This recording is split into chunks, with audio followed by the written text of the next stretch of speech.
Thank you, Melanie. Thank you so much to Melanie and Disability SA for having me here today.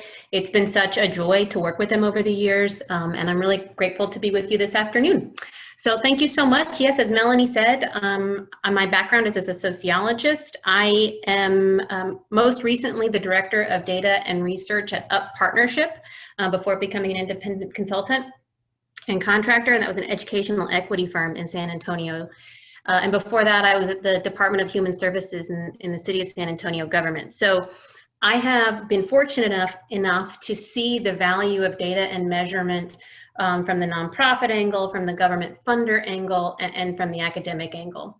So with that background, I'm thrilled to begin today. I do want to emphasize, maybe I'll do it here, to please stop me anytime and ask questions throughout. I love interactive sessions. I love having this be more of a conversation. And if we're still on the smaller side in terms of numbers here in the room today, we can just kind of make this a back and forth, make it what you need it to be type of session. So if we're going too fast, like throw up a hand and say, let's try that again. If we're going to, So Kathleen, on that note, if you would like, I can move everybody over into the panel so that they can activate their videos and speak freely. We do have 5 participants so far. If it's not too much trouble, Melanie, I think that would be great. Not trouble at all. Yeah, let's do it. Small group, we'll have just a discussion session this last hour of the day. I have some content, but if we, if this is review for folks and we want to take it in a different direction, let's go in a different direction. So we'll start with some content and see where it takes us. Am I good to go, Melanie? Yes, ma'am. Yes, ma'am. Okay, so the general overview of today, our plan for this afternoon is some basic the why, what, and how of measurement. If the word data is on the overwhelming side for you, we're going to try and make today, if you can think of Wizard of Oz and pulling back that curtain, the Wizard of Data, let's pull back that curtain and reveal its power, right? The power of data, and it is powerful, but it's not all powerful, and we can't let it overwhelm us to the extent that we don't want to touch it or we don't want to interact with it, because it is really very valuable to us. But we'll take it down a couple notches from the all-powerful Wizard of Oz tone that data tends to have, I think, in the nonprofit world, and see if we can make it a bit more manageable for us. And then importantly, and of course timely, data in the time of COVID, data strategies amidst uncertainty. So if we want to spend more of our time there, we certainly can. All right, why do we measure? Why collect data? Why measure anything? And I'll offer that there are probably 3 big buckets of why. First, not primarily, but first, to advertise, to share our impact with funders and partners to be sustainable, to maintain and expand our good programming. So we measure to be able to communicate our impact and be sustainable. We measure to report. A lot of funders, not all, but a lot of our funders ask for data, quantitative data, sometimes qualitative data, to ensure that you are operating in the way that you had proposed to operate in that grant, in the funding stream. So we report, or we measure in order to report and track our progress with funded programming and remain in good standing. And then this is primarily, and most importantly, from my perspective, we measure to improve. We measure to learn from our results and make adjustments to programming to increase its value for our clients. That's the hardest one to do, and it's the one that can fall fastest by the wayside if we're strapped for time or for people or for capacity or capability, but it is the most valuable in terms of its return for our clients. You might have heard the phrase continuous improvement, continuous quality improvement, a plan, do, study, act cycle, PDSA. We could get into some alphabet soup of continuous improvement, an A3 cycle, depending on how familiar you are with the continuous improvement cycle. But we'll spend a good amount of time there in our presentation talking about the cycle of data collection, learning from that, trying new techniques, new activities, new programming elements to see how that affects the data we collect, to see how that affects the quality of our programming, and being very mindful and intentional in that measurement cycle, with the intent of improving our programming so that we're best serving our clients. Okay, what do we measure? What do we measure? If we talked about the why, we started with always lead with the why. Now let's talk about what. What do we measure? Here are three big, I think I've already used the word bucket today, so I'm gonna not say the word bucket again today. Here are the three big categories of what we measure.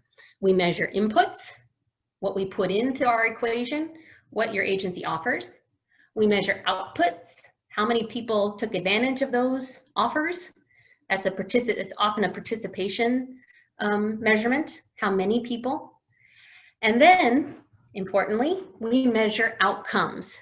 And this is the evolution that all nonprofits have been experiencing over time, not measuring at all, to then measuring outputs, right? The participation or the how many, and that was a very important evolution. And now we're coming into the outcomes, the why it matters, how people are better off, or in other words, the impact of participation. If this language sounds familiar to you, it comes out of a tradition called the results-based accountability tradition, RBA. The city uses it, United Way uses it. A lot of funders are well into this language of inputs, outputs, and outcomes. And these categories of measurement fall right along this line, a logic model line. So this is, we could call it a logic model. You could also call it a flow chart or a theory of action. Probably the most common term is logic model, but it might also be the term that people are least thrilled with, because I think it brings up, a lot of people have a troubled past with a logic model. It takes a lot of effort for not a lot of fruit, typically. You might have been asked by a funder at some point to put together a logic model and you put it together for that funder, and then you never looked at it again.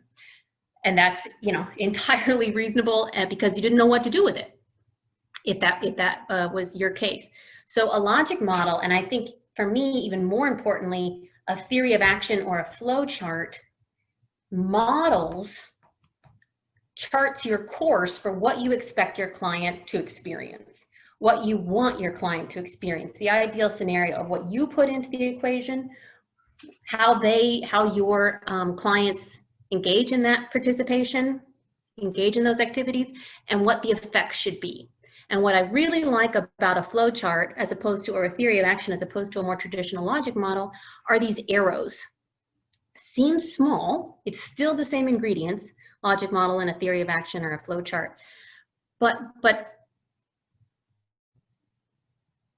modeling the relationship between one domino to the next, I find a very important exercise for people running programs, to have a sense for what leads to what leads to what and why. And if you can't explain that why, then we have an issue. Then we have something to interrogate further. So I would say step one, if you don't have a logic model, or one you haven't looked at in a while, or one that doesn't model relationship from box to box, this would be the very first place to start in the journey of measuring what's meaningful. Because before you start collecting data, you need to have the theory. We want to talk about your sort of scientific process, if you like that way of thinking about the world, scientific process or social scientific process. You always start with the theory before you collect the data, so that you can test or assess how well your theory works based on the data you've collected. Outside of that, if you're collecting data theoryless or without a story or without a theory, you might feel, and you probably will be, overwhelmed in analysis and not be able to draw very useful or valuable conclusions because you don't have a theory to attach it to.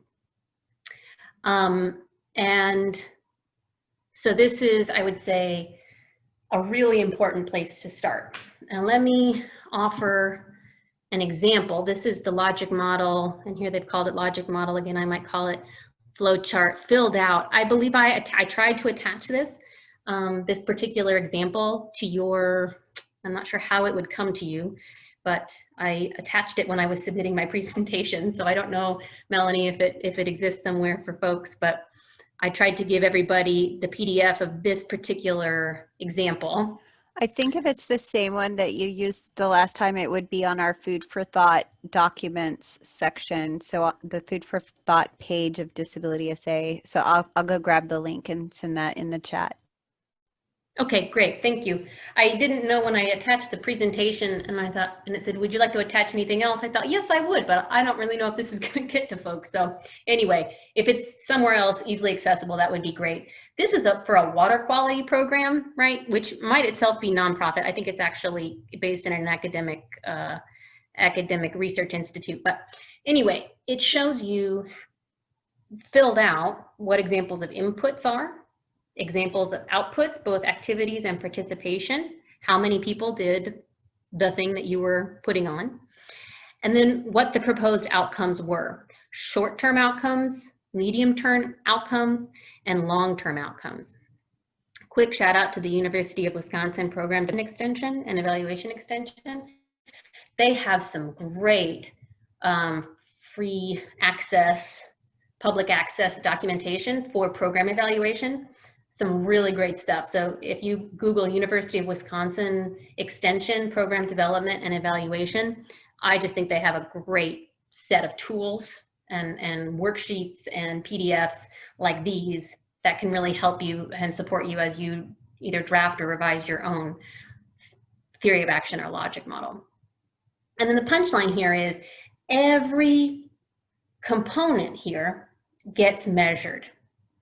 Every box gets measured so that you can see where, if anything, is there a kink in the line. And you tend to start on the rightmost side, right? Looking at your outcomes. How, if my clients are not showing the desired growth in outcomes that we would expect based on our theory, why?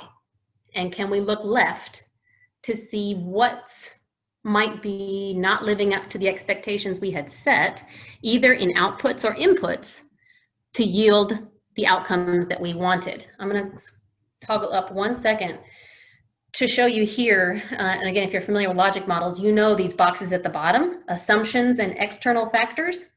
They look like small boxes on this logic model, but they have significant effects on how people are able to, move through our proposed theory. External factors are big. We can't control, right? We often see our clients some amount of time, weekly, monthly, unless we are an in-residence program. And even then, we don't have total control, of course, and people have a lot of external factors affecting their lives and affecting the outcomes that a lot of us as nonprofit organizations are trying to support growth in. So even when we have great outcomes, we have great outputs, even when we have great outputs and great inputs, if we're still falling short of, from our perspective on outcomes, it's really important to remember these external factors and see if we can measure some of those external factors. See if we can measure somehow the what we think might be having an effect on the outcomes. But the short answer here, or the punchline here, is what do we measure? Everything in these boxes. But, and if that might sound overwhelming, but it also might sound like it's something you can get your arms around. Because if you take stock of what you're measuring right now and work backwards into your logic model or theory of action, you might find that you're measuring a lot of stuff that you might not need. It might be fun to know, it might be nice to know, that's the expression, nice to know, but it's not a need to know. And we always want to be mindful of how much data we're collecting from our clients.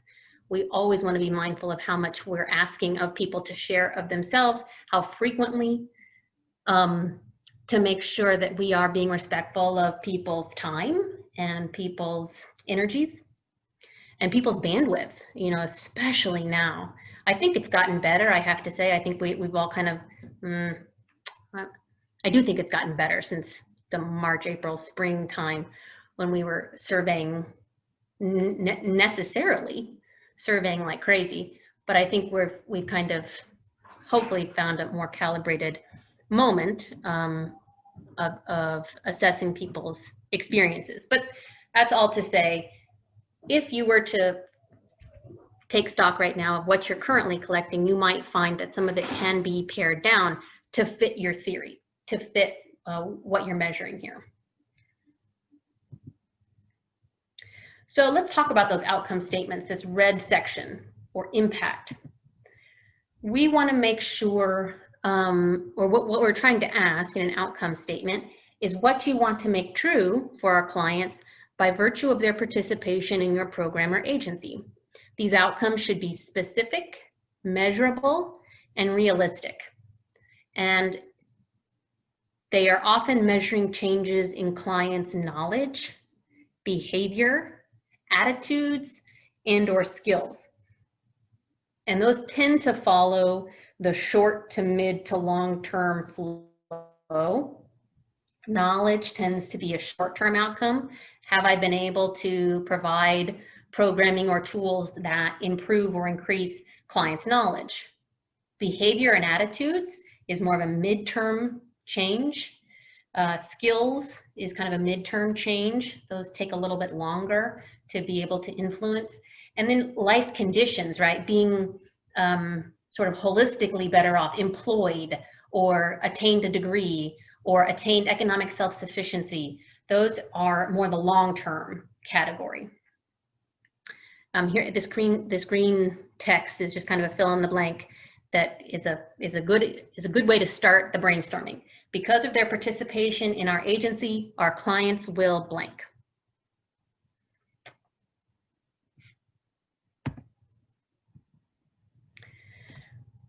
What counts as data? I think data has tended to get a very numerical rap, a very quantitative rap, but data is anything that informs you about how your program is operating. It can be numerical and non-numerical, and in fact, the most comprehensive evaluations are both numerical and non-numerical. So, quick vocab, if that's useful for you. Quantitative data are the numbers, counts, and measurements with units. We often get quantitative data from surveys, from test results or assessment results, sign-in sheets and rosters we quantify by adding up the number of people who attended versus the number of people who maybe were invited to get a percentage attendance. Here you go. Examples are number of attendees, percent of students passing STAR. If you're a youth serving agency, of course, STAR is kind of a maybe an anachronistic outcome right now, but percent of students passing a particular assessment, or an average satisfaction rating. Those are all examples of quantitative data. Qualitative data are words, observations, and descriptions. I don't usually hear people talking about qualitative data as data, but it's valuable. In fact, it's vital to hear people's perspectives and not the forced choice, strongly disagree to strongly agree. Now, Melanie in her introduction mentioned that I'm a quantitative person. My background is in quantitative analysis. I am very much a quantitative thinker, but I can also, and I also recognize that you need the two together. And we're going to talk about that in just a second. So qualitative data are the words, observations, and descriptions. You can get qualitative data from interviews and open-ended surveys. Surveys can have closed choice or forced choice items, the strongly disagree to strongly agree types of items, never to always types of scales. But you can also have, following a question about how, to the extent to what extent you agree with this statement, the very next question can be why? And that's an open-ended survey item that gives you qualitative data if participants fill it out. Staff observations, super vital or super valuable source of qualitative data. and observations about how an event went, right? An event description, also qualitative data. Examples, like I just said, are a client's explanation of the choice they made, a parent feedback email, that's a great example of qualitative data, and staff description or contractor quality.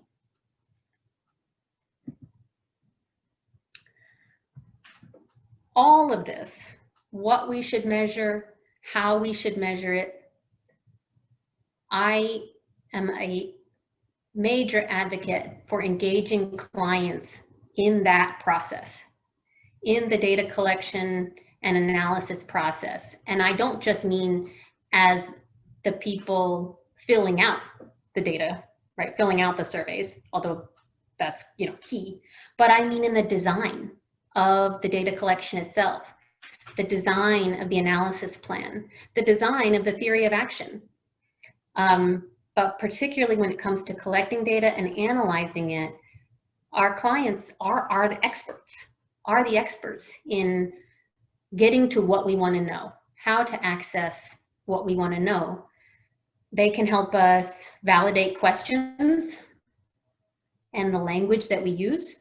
Language is super important. How we ask questions, how we design our survey questions, or our focus group questions, or our interview questions, has so much effect on how people answer them. So we can talk if in the Q&A or anytime, if people have particular questions about survey items, we can talk about best practices for designing survey items, because it really does matter. How we ask questions has a big effect on the answers that we get, the responses that we get, which of course downstream has an effect on the decisions we make, quality in, quality out with data. Engaging clients in data collection and analysis generates buy-in and increases response rates. We see this particularly true among young people. If you're a youth-serving nonprofit, it is,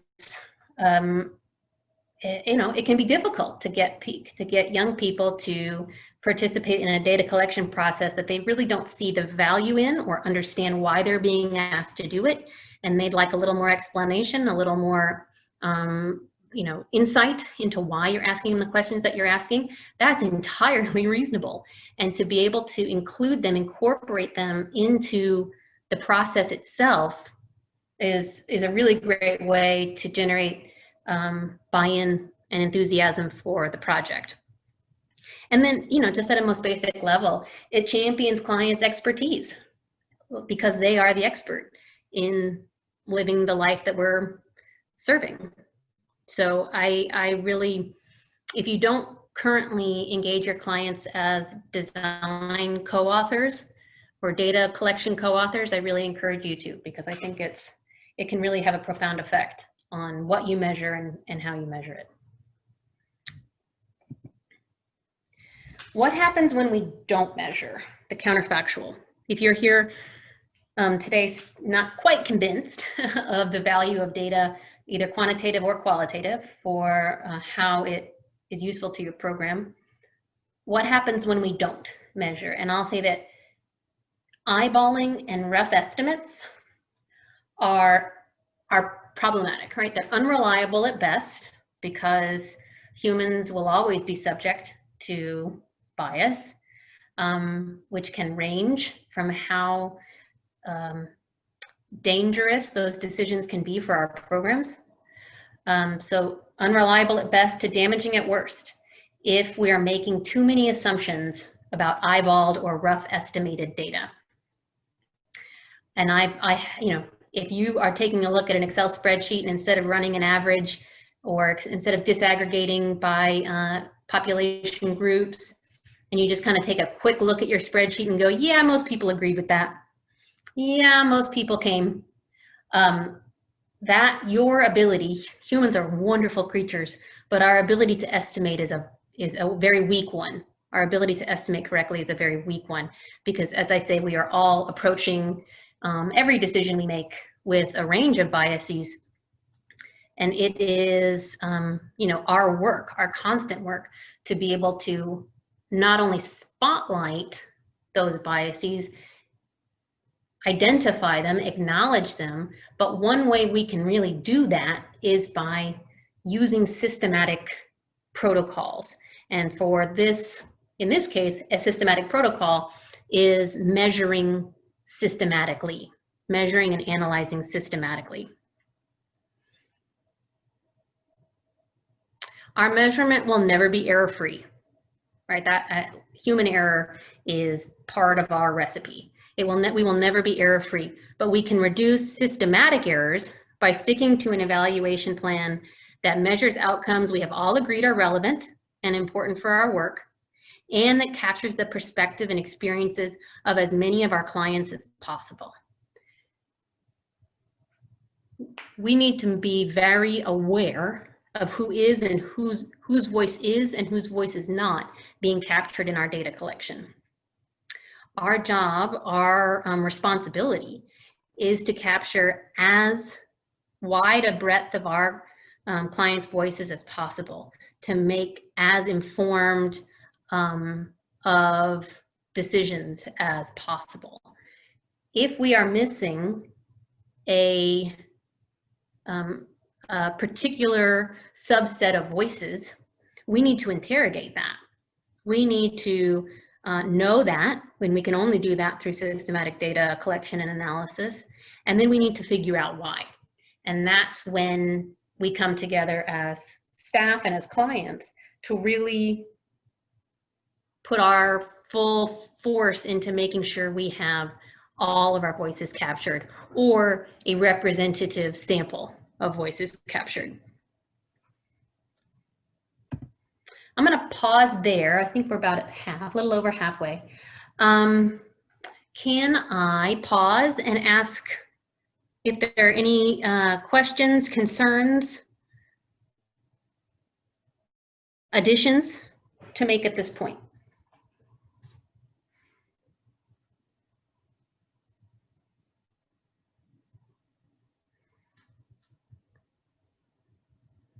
I know I can speak very quickly, so I want to make sure I have offer a pause. Yes, at this point, you can unmute yourself if you, I stay muted for me. You can unmute yourself if you have like an example or a specific question. This is how we do it. This is something at our organization. Is this kind of what you mean by what you've been talking about? Is this a good way to think about something? Any of those types of examples, samples from your organizations, you can throw out to Kathleen and she'll catch them. Dr. Denny. No, it's Kathleen. Thank you, though. No, it's Dr. Denny. Well, I'm in a PhD program right now, so I know how hard it is to get that. Oh, that's so nice. Good to meet you. Hi. Hi. Well, you know, I could follow because this is what I'm studying, but I think it's hard for your average person who has not studied this to follow this type of, you know, information and strategy. But it's really important. So I'm wondering, like, what tools there are to make, you know, a nonprofit, I guess, buy in to the fact that this is a really important thing to do. What tools there are? Can you say more tools to generate buy-in, that to convince nonprofits maybe who aren't currently collecting data or aren't measuring that they should be? Yeah, and I think this, you know, collecting data in your everyday work is important. Versus, you know, trying to catch up at the end of the year or after 10 years of some issue festering. Like every day you could be collecting data, and so I'm just wondering how that idea could be, and then also what tools there are. Meaning, like, I don't know, applications maybe, or a simple form that could be filled out that a person could be working with, and then at the end it just kind of comes together. Maybe client surveys is a good way, but even for us, client surveys, we don't get back right away, or we don't get back at all. Oh, client surveys. So not collecting data from other sources besides clients? Was that the, I want to make sure I'm following the, I'm just, I'm following. That's all I wanted to let you know, and your pace is perfect. But I just wish we actually grasped the importance of this more. it's too much. Do you know, actually, I think I'm hearing it. So what if the next section is a specific example? Do you think that might be helpful to get out of the kind of more academic and into the more visual? Yes. Okay, good. I should have mentioned that we'll do a specific example in a second. So that's great. Any other questions, requests to just start over? Let's just do this again. Take it from the top. Or should we keep going?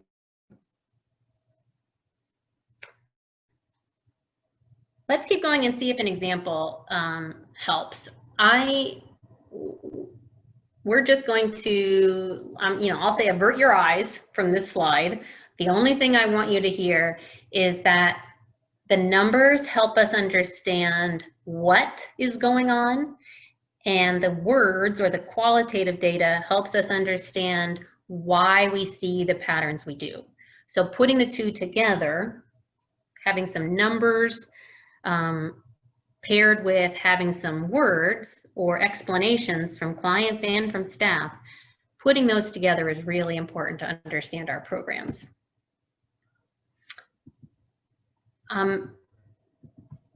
Quantitative analysis, the what, the numbers, collecting data from client surveys, attendance rosters, your staffs, if you have maybe counseling staff or practitioner staff, right, the number of clients they see or the number of practitioner hours they're putting in.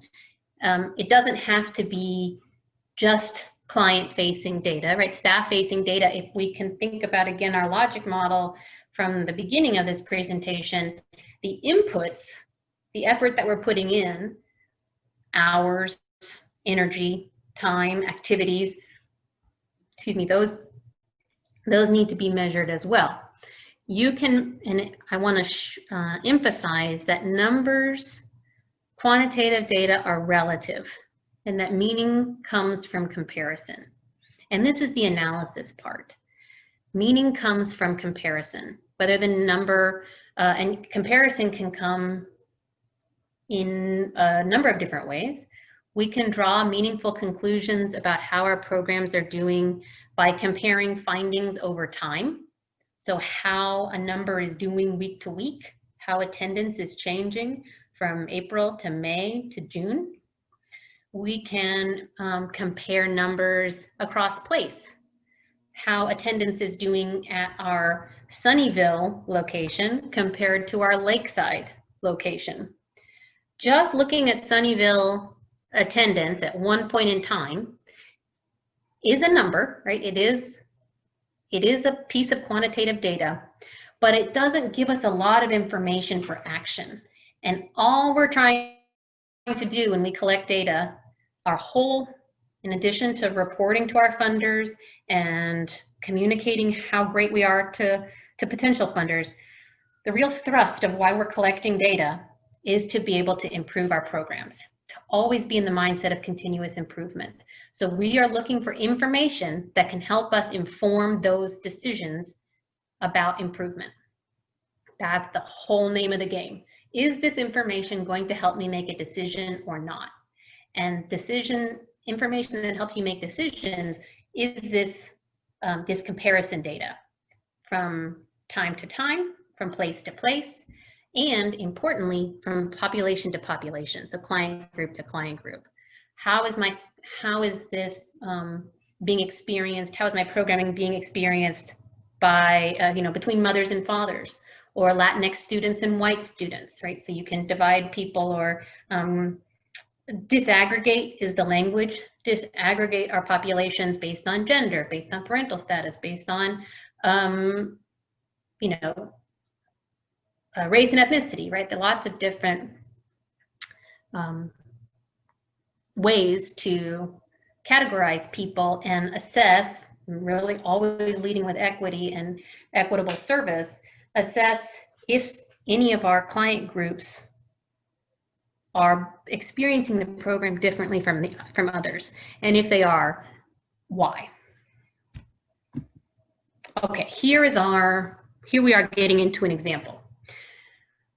Client satisfaction, pretty common one, a pretty common quantitative item on a client survey. So here we have two graphs. Let's just focus on the blue one. This is comparing client satisfaction over time. In September, I had 55% of my clients who completed the survey. Always important to mention that. It's not all of my clients, it's just those who completed the survey, reported being very satisfied with our services in September. In October, 85% of our clients reported being very satisfied. From September to October, we had an increase in 30 percentage points. 30 percentage point increase in satisfaction over time. Now on the orange graph on the right, here's another way we can compare numbers by client subpopulation. So this is percent of clients reporting being very satisfied with my services by gender. Women, 75% of women reported being very satisfied, and 45% of the men who answered the survey reported being very satisfied. That kind of differential, both of these differentials, should make our eyes widen as service providers, especially when we talk about satisfaction, but we could very easily be talking about attendance here. Attendance increase significantly or decrease significantly from time to time, from time 1 to time 2, or from month to month. And then here's an example of groups, subgroups within our clientele experiencing the same thing, the same programming very differently. The question is why? And this is the analysis. And this is kind of what should attract one's attention to measuring at all. It's to give us insight into how our staff are experiencing our programming, how staff are experiencing their jobs, their satisfaction. I don't think nearly enough organizations measure the satisfaction of staff. I think that that's a really important thing to do, have a culture survey in your organization to measure your staff satisfaction. And then, of course, your client satisfaction. This is where we add the why. If the what was the quantitative data. The what showed us that we had an increase in client satisfaction between September and October. The qualitative data is going to tell us or help to tell us why. You bring in qualitative data to help understand the change. Did anything happen differently that month?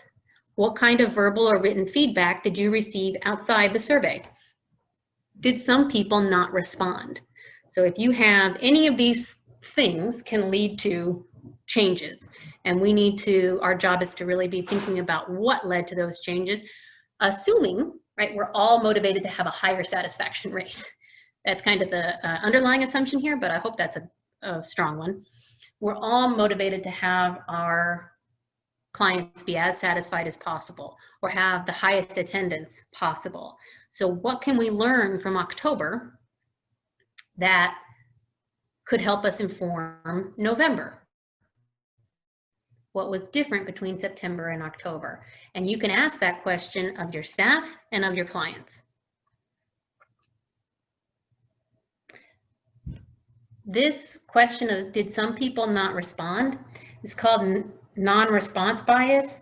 If you're looking to go deep into this, I'm going to talk directly to you.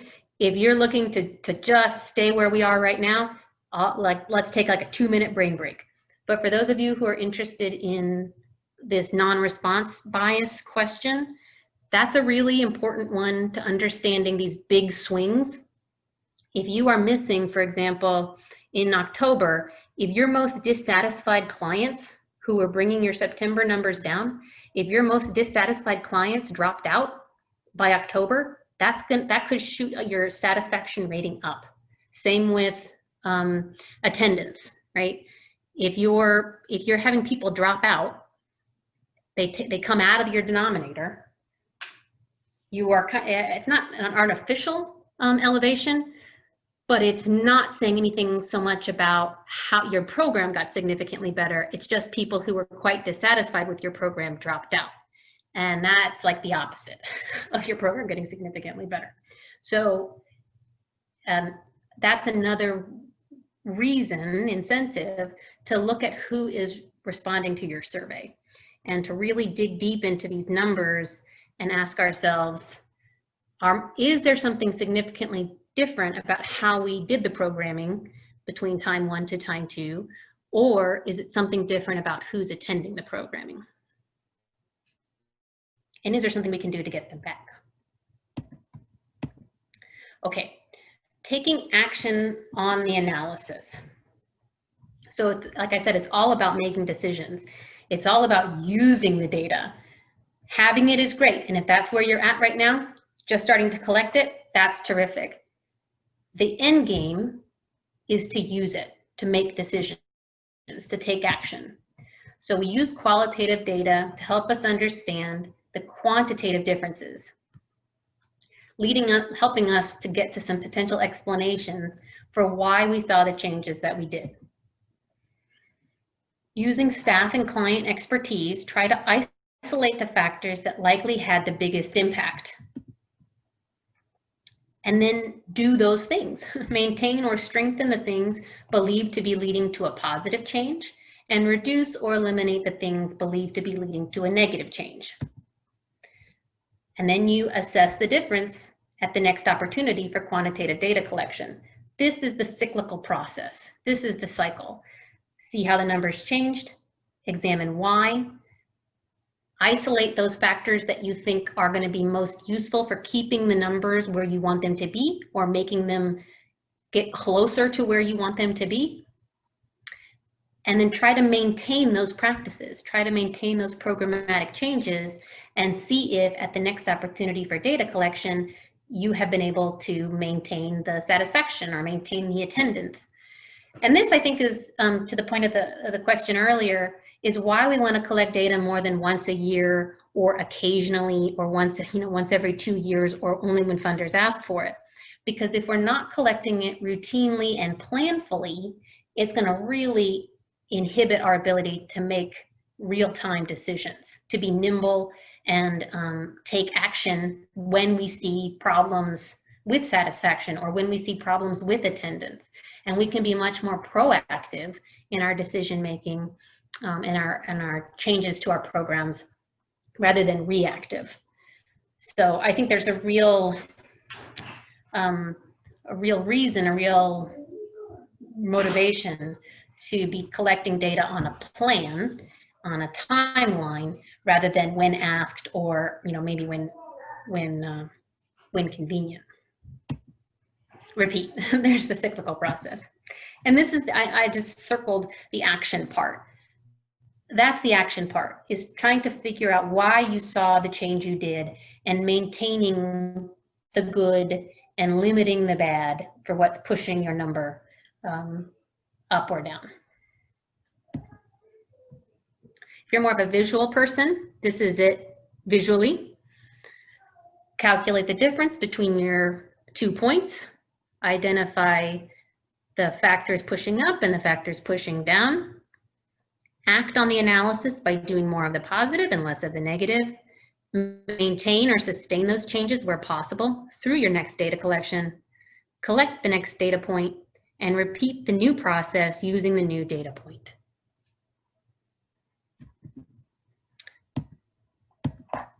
It's a cycle of analysis, followed by action, followed by analysis.